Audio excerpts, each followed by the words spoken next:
Dear friends, this is Nishant Rastogi and you are watching CNRI.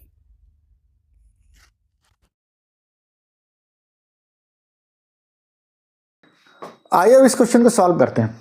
Question आपसे कह रहा है कि क्या होता है जब केवल रासायनिक समीकरण लिखिए। What happens when right only chemical reaction. Ethylene react with potassium permanganate in basic medium. क्षारीय माध्यम में पोटेशियम परमैंगनेट की क्रिया एथिलीन से होती है। देखिए, अगर क्षारीय माध्यम में हम पोटेशियम परमैंगनेट की अभिक्रिया कराते हैं तो हम यहाँ पर एक नाम और भी देते हैं, कोल्ड डाइल्यूट बेसिक या एल्कलाइन KMnO4, और इसका नाम एक होता है बेयर्स रीजेंट। हम इसको क्या नाम देते हैं? बेयर्स रीजेंट नाम देते हैं, बेयर्स अभिकर्मक नाम देते हैं। ठीक है ना। तो ये जो होता है वो बेयर अभिकर्मक भी कहलाता है। ठीक है, क्या होता है ये? तो ये KMnO4 तुमको समझ में आता है कि क्या एक ऑक्सीडाइजिंग एजेंट है, एक ऑक्सीकारक है। एक ऑक्सीडाइजिंग एजेंट है और ये कैसा है? ऑक्सीकारक है। तो ये क्या करेगा? इथाइलिन से अभिक्रिया करेगा और इसको चेंज कर देगा इथाइलिन ग्लाइकॉल में। कैसे अभिक्रिया होगी चलो देख लेते हैं। तो देखिए, सबसे पहले हमने क्या करा, KMnO4 लिया और KMnO4 जो होता है वो एक्वस मीडियम में, बेसिक मीडियम में, मतलब बेसिक मीडियम में रिएक्शन करता है। और रिएक्शन करने के बाद में ये क्या बनाएगा? ये बनाता है क्या है? MnO2 बनाता है और प्लस KOH बनाता है और प्लस यहाँ पर नेसेंट ऑक्सीजन बनती है। क्या बनता है? ये नवजात ऑक्सीजन है। ये यही रिस्पॉन्सिबल होती है किसके लिए? ऑक्सीकरण के लिए। तो ये नवजात ऑक्सीजन है, यहाँ हम इसको इंग्लिश में नाम देते हैं, तो ये नेसेंट ऑक्सीजन है। ठीक है ना। यही ऑक्सीकरण के लिए जो है वो रिस्पॉन्सिबल होती है, ठीक, उत्तरदायी होती है। अब बनेगा क्या? तो देखिए, यहाँ पर जो होता है इसमें ऑक्सीकरण संख्या अगर हम पता करें KMnO4 की, तो Mn की ऑक्सीकरण संख्या पता करें तो देखो, पोटेशियम की तो +1 होती है, प्लस Mn की हमने x मान ली, प्लस 4 है ऑक्सीजन, ऑक्सीजन की कितनी होती है? -2, और पूरे पे कोई चार्ज नहीं है यानी = 0 हो गया। यानी ये 1 + x - 8 = 0 हो गया, यानी कि x = क्या हो जाएगा? +7। यानी यहाँ पर Mn की ऑक्सीकरण संख्या कितनी है? +7। चलो भैया, यहाँ बताओ मैग्नीज डाइऑक्साइड में Mn की ऑक्सीकरण संख्या कितनी है? तो ये x हो जाएगा +2 और इसकी -2 = क्या? 0 हो जाएगा। x - 4 = 0 हो जाएगा, तो x = क्या हो जाएगा? +4। यानी यहाँ पर क्या हो जाएगा? +4 हो जाएगा। इसका मतलब ये हो जाएगा कि बेसिक मीडियम में यानी कि क्षारीय माध्यम में KMnO4 की ऑक्सीकरण संख्या में चेंज जो आता है, जो परिवर्तन आता है, वो कितने का आता है? वो पर एटम, एक एटम में परिवर्तन 3 का आता है। 7 से 4 हो गया, 7 से 4 हो गया, 7 to 4 हो गया, यानी चेंज कितने का आया? 3 का आया। कर चेंज से हमें कोई मतलब नहीं, हमें ये पता है कि भाई कंपाउंड क्या बनेगा, बट मैंने ये बता दिया आपको। चलो ठीक, अब इस रिएक्शन को बैलेंस कर लेते हैं। तो बैलेंस करने के लिए यहाँ पर हमारे पास में 2 KMnO4 + H2O आएगा, 2 MnO2 बनेगा और यहाँ पर 2 KOH बनेगा और +3 नेसेंट ऑक्सीजन निकलते हैं। रिएक्शन को देख लेना। अब ये ऑक्सीजन जो है वो अभिक्रिया कर जाएंगे किसके साथ में? एथाइलिन के साथ या एथीन के साथ।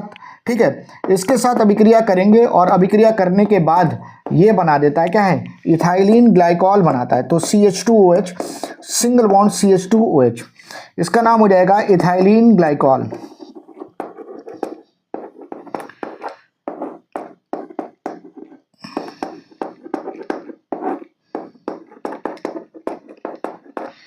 ग्लाइकॉल देखिए, हम हर उस यौगिक को कहते हैं जहां पर क्या होता है? एडजेसेंट कार्बन पे 2 OH ग्रुप लगे होते हैं।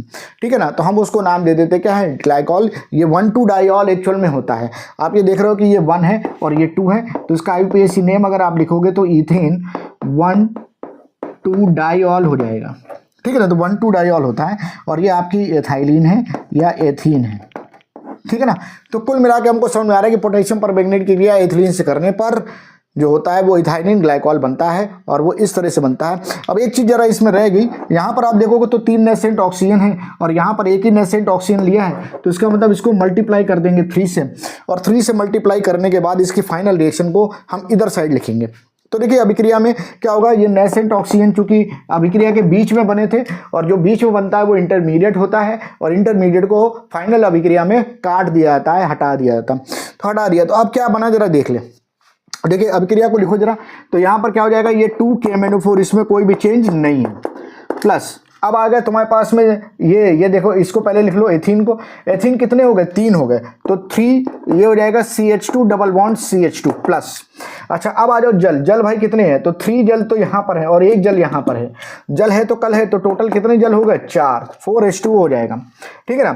अब इसके बाद ये इस अभिक्रिया में आगे क्या चेंज, आगे क्या आएगा, अब यहाँ से देखिए सब खत्म हो गया, 2KMnO4 इधर साइड खत्म हो गए, जल भी खत्म हो गया और ये भी खत्म। अब हम इधर साइड, तो अब क्या आएगा, 2MnO2 आएगा। तो पहले तो ये आ जाएगा 2MnO2 प्लस KOH कितने हैं, तो 2KOH हो जाएगा।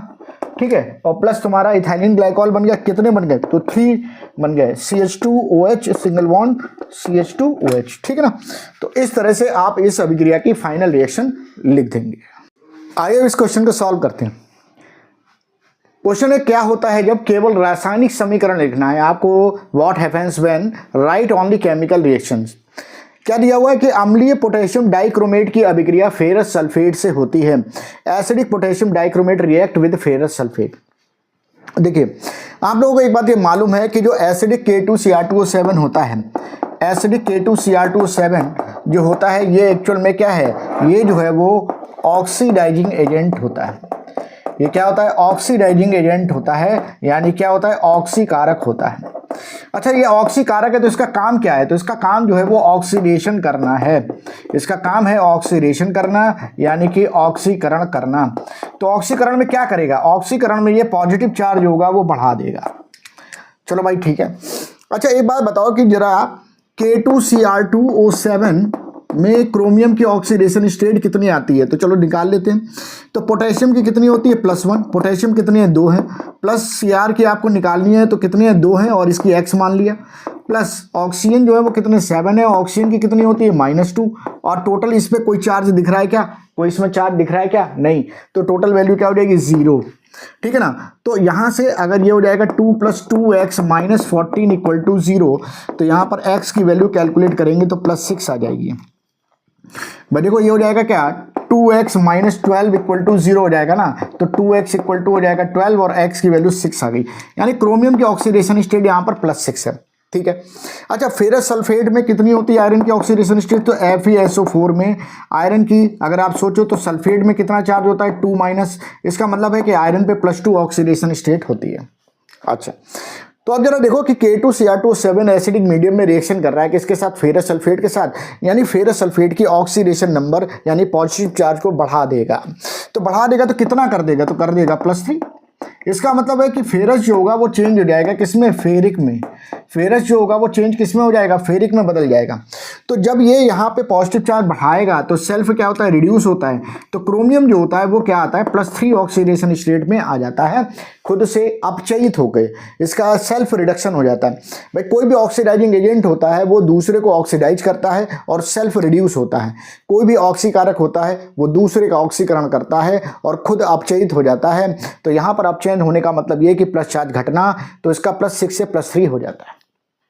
ये इसका कॉन्सेप्ट मेन है। अब चलिए हम रिएक्शन को देख लेते हैं। तो देखो होता क्या है कि जैसे ही तुम क्या करते हो, K2Cr2O7 की रिएक्शन करते हो H2SO4 के साथ, तो ये बनाता क्या है, ये बनाता है K2SO4 बनाता है और प्लस बनाता है क्या है, Cr2SO4 होल थ्राइस, और प्लस बनाता क्या है, वाटर बनाता है, और प्लस यहाँ पर जो सबसे इंपॉर्टेंट है वो है नवजात ऑक्सीजन। तो ये नवजात ऑक्सीजन बनाता है, या हम इसको कहते हैं क्या, नेसेंट ऑक्सीजन। यही जो होता है वो आगे जाके ऑक्सीकरण करता है या ऑक्सीडाइजिंग एजेंट होता है। रिएक्शन को जरा हम बैलेंस करें तो बैलेंस करने पर हम यहाँ पर 4H2SO4 कर देंगे, यहाँ पर 4H2O कर देंगे और यहाँ पर हम 3 जो है O कर देंगे। रिएक्शन को बैलेंस करके देख लेना, ये हो जाएगा। अब ये रिएक्शन जो ये नेसेंट ऑक्सीजन जो है वो क्या करता है, फेरस सल्फेट के साथ रिएक्शन करता है, किसमें करता है, एसिडिक मीडियम में। ठीक है ना। और यहाँ पर ये एसिडिक मीडियम में इसने रिएक्शन किया, तो रिएक्शन करने पर ये बना देता है क्या है, फेरिक सल्फेट बनाएगा। तो Fe2SO4 होल थ्राइस, भाई फेरस से बन जाएगा क्या, फेरिक बन जाएगा। तो Fe2SO4 होल थ्राइस बन जाएगा, और प्लस जो होगा वो क्या बन जाएगा, H2O बन जाएगा। ठीक है ना।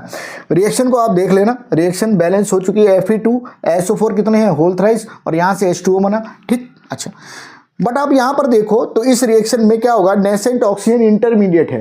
रिएक्शन नेसेंट ऑक्सीजन जो है, नवजात ऑक्सीजन जो है वो अभिक्रिया के बीच में बना है, और जब अभिक्रिया के बीच में बना है तो इसको कैंसिल आउट होना पड़ेगा। भाई ये अभिक्रिया में बना और फिर उसके बाद ये अभिक्रिया भी, तो अभिक्रिया के बीच में बना ना, तो इसको कैंसिल होना पड़ेगा। तो कैंसिल होने के लिए कितने ये हैं, 3 हैं, तो हम इस पूरी अभिक्रिया को 3 से मल्टीप्लाई कर देंगे। अब जब 3 से मल्टीप्लाई कर दिया तो मेरे पास 3O हो गया, बस में 3O हो गया, तो यहाँ से ये O और ये O जो है वो कैंसिल आउट हो गए। अब हम पूरी की पूरी अभिक्रिया को लिख लेंगे, ठीक है ना।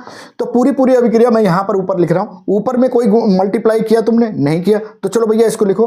तो ये तुम्हारा हो जाएगा क्या, K2Cr2O7 प्लस क्या हो जाएगा, अब H2SO4 जरा देखो, H2SO4 में कितने हो गए, तो 4 तो देखो H2SO4 यहाँ पर है और 3 तुमको यहाँ पर मिल गए, ठीक है ना। तो टोटल कितने मिल गए, 7, तो 7 H2SO4 हो गया। प्लस रिएक्टेंट की साइड में और कौन है, तो यहाँ पर FeSO4 है, तो FeSO4 कितने हैं, 3 2 जा 6, तो 6 FeSO4 हो गया, ठीक है ना। अब यहाँ पर देखिए इधर का पूरा पोर्शन खत्म हो गया, K2Cr2O7 आ गया, H2SO4 मिला के आ गया, ठीक है, FeSO4 भी आ गया। अब ये पूरा पोर्शन खत्म, प्रोडक्ट में आओ। प्रोडक्ट में K2SO4 है पहले आपके, फिर इसके बाद में Cr2SO4 होल थ्राइस है, ठीक है ना। उसके बाद देखो Fe2SO4 होल थ्राइस कितने हैं, 3 से मल्टीप्लाई किया तो प्लस हो जाएगा 3 Fe2SO4 whole thrice plus H2 कितने, 3 तो यहाँ पर हैं और 4 यहाँ पर हैं, टोटल कितने हो गए, 7 प्लस 7 H2O हो जाएगा। तो इस तरह से ये रिएक्शन जो होगी वो ऐड करने के बाद आ जाएगी। इस तरह से हम इस अभिक्रिया को लिख देंगे और ये हमारी केमिकल इक्वेशन होगी।